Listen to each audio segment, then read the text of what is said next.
Hi,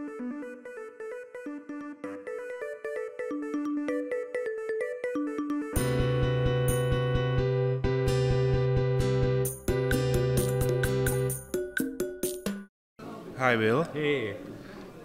I have several questions about metrics and psychiatry. Yeah. Great. One of my favorite topics. I have schizophrenia, and I realized that for me, as you have said, is the best way to keep my delusions for 10 or 15% active. Can you say something about this philosophy? Because it's strange that I heard the same about you. Yeah, I think it's all about not being overwhelmed. So one of the ways that we can get overwhelmed is if we push something totally away, if we don't deal with feelings or thoughts or conflicts in our life and we just bury them, then they come back and they can overwhelm us. So if we can deal with it, but just in small bite-sized ways so that it's not overwhelming, but we're also not just burying it, I think that's really, really important. And the key thing is the relationship that we have to it. So if we feel, if things are happening on our terms, if we have some control and empowerment, it really changes the whole equation. It can make us feel more in a place of accepting and living with these experiences. And also I think that they're a creative part of us. They come from maybe a spiritual place, or they come from a very ancient place, and they have lessons for us, and they have gifts, and they have things that they can teach us. If we don't let it get totally overwhelming, if we don't let ourselves not sleep, for example, or we don't eat, or we don't take care of the relationships that we have, or the different responsibilities that we have. Maybe we need to step back from those things sometimes, but we don't want to be so much out of control with it that it just overwhelms us, and then we can't really have our feet on the ground at the same time. And how you personally try to keep this balance, to have some belief in science, coincidence, and not become overwhelmed? Well, I really try and keep track both of what my thinking is, the connections that I'm seeing in the symbolic network of meaning that I'm observing and noticing, and also the thinking as well as my emotions. So I try and really not lose touch with my body and my emotional self. And as soon as I start feeling that I'm getting afraid or starting to have panic or terror, then I attend to that and I disengage from the problem solving and the symbol tracking and the noticing that's going on. And I just really try and take care of myself. And that can mean anything from just spacing out in front of a movie, or talking to my friend and getting support, or it could be being in nature, or anything that's going to help nurture my sense of groundedness in my body and my sense of emotional well-being. And then I come back to the, hunting things down on the internet, or looking for symbolic connections, or starting to analyze and interpret my dreams, or talking about different things that I'm seeing coincidentally and synchronistically. So it's all about, learning how to navigate something and move through it. And everybody's going to have their own way. But what I've seen is that really not being isolated and alone, having good connections and good friendships that you're trusting and safe is really important, and trying to cultivate some power and control in your life so that you're making decisions that feel good to you, that your voice is getting heard, and that you really can start to live the way that you want to live on your own terms. Now I have two more questions. Okay. One is quite nice, and the second is a bit like not so nice. Oh, okay. So not so nice one first, or nice, not nice first. Yeah, that might be get taken care of. We know that. Of the nice one. Okay, yeah. A lot of people in Czech Republic believed in recovery movement, but somehow not everyone succeeds. As we have heard in discussion. How do you feel about this, that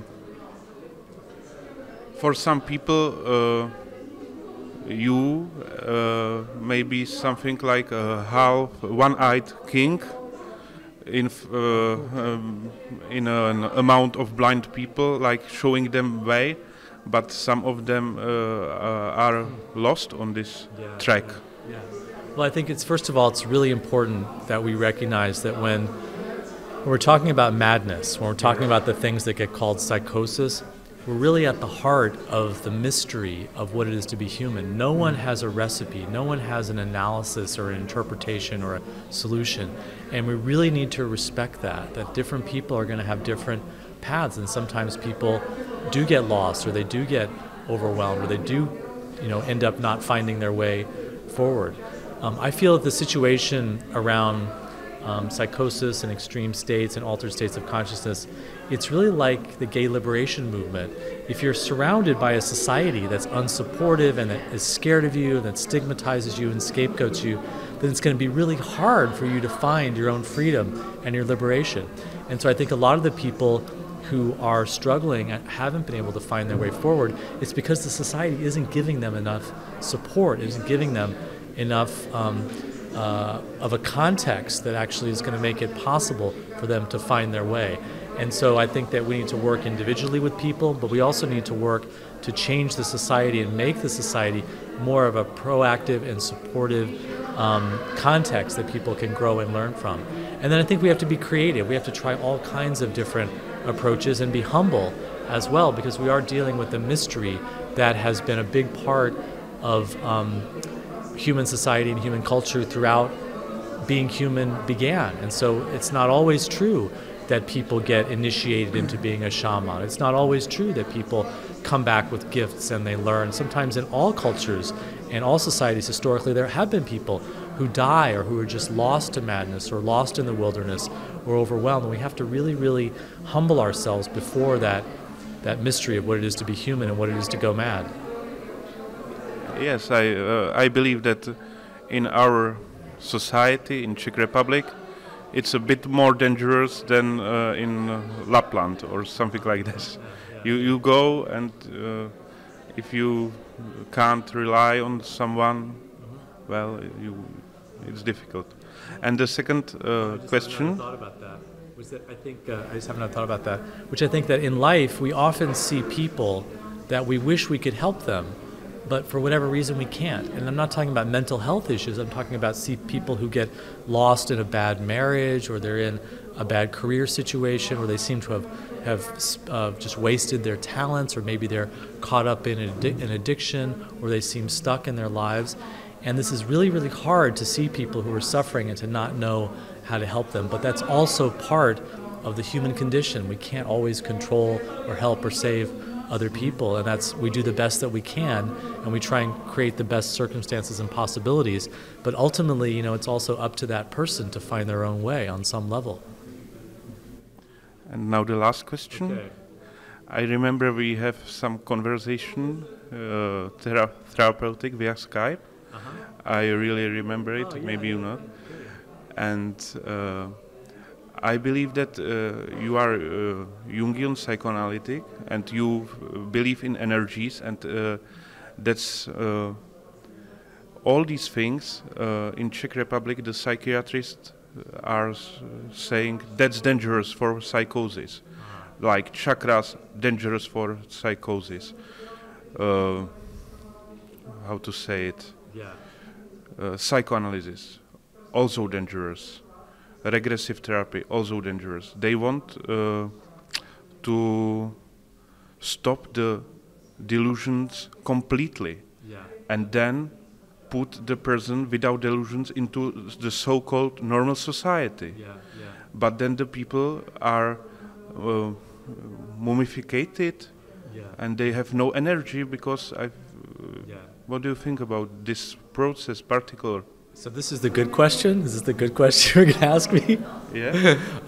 Well, I mean, first of all, I would say that I'm very influenced by Jungian approaches, but I really try and have a real flexibility. Look, if psychiatry works for people, if people are able to get support and help through their medications and through the hospitals and through the diagnosis, then great. But I would ask a psychiatrist who says that these things are dangerous, I would ask them, how effective is their approach with the people that they work with? And maybe if they're not actually helping as many people as they need to, they should be more open-minded to people exploring their own way. The reality is that saying one size fits all, or saying that chakra approaches or dreams or these other approaches are wrong for everyone, it just isn't true. I mean, the reality is that if you look at the research literature, psychoanalysis has helped people with psychotic experiences. Psychotherapy does help people diagnosed with schizophrenia.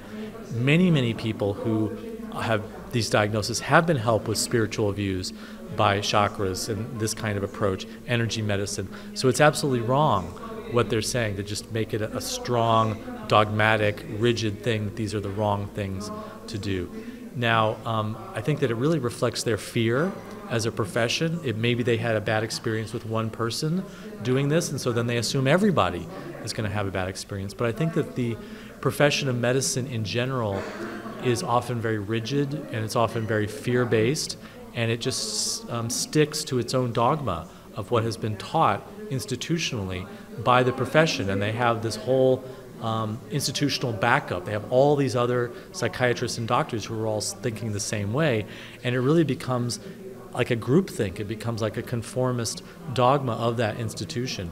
And so my question is really, what is it that helps each individual person, and exploring it uniquely based on what is working for them, rather than having any kind of assumption that one way is the best way for everybody or a different way is dangerous for everybody. Because the reality is that going to the psychiatrist and doing what the psychiatrist says is very dangerous for a lot of people.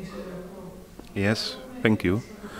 I believe so, and also I lived through that you have no psychotherapy in mental health hospital.